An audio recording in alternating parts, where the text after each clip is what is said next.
Vai. Era pra gravar.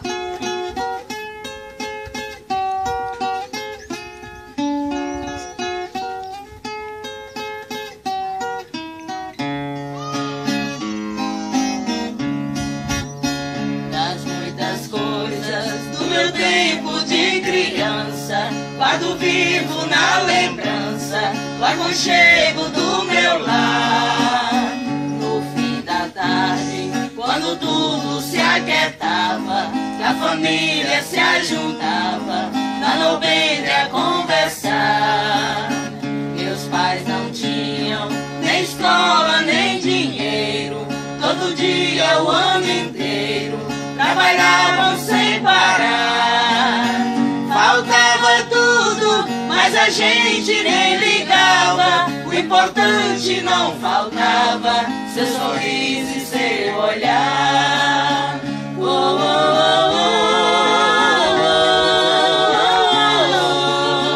oh, oh.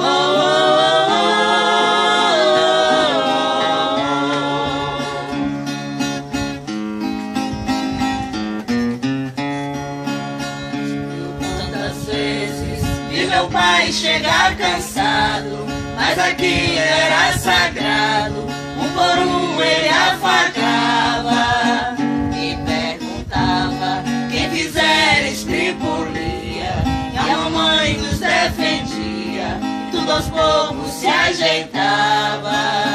O sol se punha, a viola alguém trazia, todo mundo então pedia pro papai cantar com a gente. Desafinado, meio rouco, voz cansada, ele cantava mil toadas, seu olhar no sol poente. Oh, oh, oh, oh, oh, oh,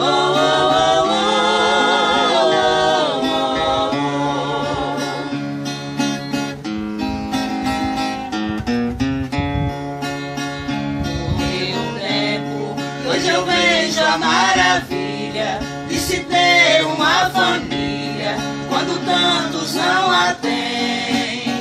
Agora falam do desquite ou do divórcio, o amor virou consórcio, compromisso de ninguém. Há tantos filhos que nem mais do que um palácio gostariam de um abraço e um carinho entre seus pais. Se os pais amassem, o divórcio não viria. Chamam isso de utopia, eu a isso chamo